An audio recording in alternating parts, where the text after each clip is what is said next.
ಸ್ನೇಹಿತರೆ, ನಾನು ಮಧುಗಿರಿ ಮೋದಿ ಅಂತ. ತುಮಕೂರು ಜಿಲ್ಲೆ ಯಾವ ರೀತಿ ಆಗಿದೆ ಅಂತಂದ್ರೆ, ಏನು ತುಮಕೂರು ಜಿಲ್ಲೆ ಬಿಜೆಪಿ ಜಿಲ್ಲಾಧ್ಯಕ್ಷರಿದ್ದಾರೆ, ಅವರು ಜೆಡಿಎಸ್ ಮತ್ತೆ ಕಾಂಗ್ರೆಸ್ಗೆ ಭದ್ರ ಬುನಾದಿ ಹಾಕೊಡ್ಲಿಕ್ಕೆ ಹೊರಟಿದ್ದಾರೆ.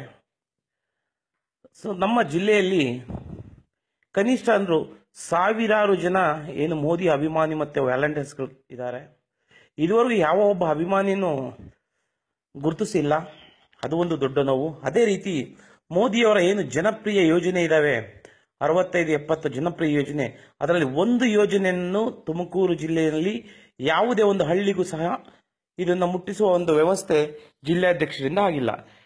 ಇವರು ಕೇವಲ ಆರ್ಥಿಕವಾಗಿ ಹಣ ಮಾಡಬೇಕು ಎಂಬ ಉದ್ದೇಶದಿಂದ ಕಾಂಗ್ರೆಸ್ ಮತ್ತೆ ಜೆಡಿಎಸ್ ಹೊಂದಾಣಿಕೆ ಮಾಡಿಕೊಂಡು ಇವರು ರಾಜಕೀಯ ಮಾಡ್ತಾ ಇದ್ದಾರೆ.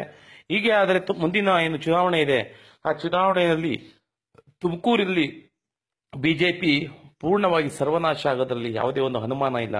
ಹಾಗಾಗಿ ಏನು ರಾಜ್ಯದ ನಾಯಕರಾಗಿರ್ಬೋದು ಅಥವಾ ರಾಷ್ಟ್ರದ ನಾಯಕರಾಗಿರ್ಬೋದು ಎಚ್ಚರಿಸಿಕೊಂಡು, ಸೊ ಈ ಅಧ್ಯಕ್ಷರನ್ನ ಬದಲಾಯಿಸಿದಲ್ಲಿ ಏನು ಸುರೇಶ್ ಗೌಡ್ರಿದ್ದಾರೆ ಅವರಿಗೆ ಈ ಜವಾಬ್ದಾರಿ ಕೊಟ್ರೆ ಒಂದು ತುಮಕೂರು ಸುಧಾರಣೆ ಆಗ್ಬೋದು. ತುಮಕೂರಲ್ಲಿ ಒಂದು 5ರಿಂದ 6 MLAಗಳು ಗೆಲ್ಲಬಹುದು ಎಂಬುದು ನಮ್ಮ ಅಭಿಪ್ರಾಯ. ಹಾಗಾಗಿ ಈ ಒಂದು ವಿಡಿಯೋನ ಎಲ್ಲ ಕಡೆನೂ ದಯವಿಟ್ಟು ಶೇರ್ ಮಾಡಿ.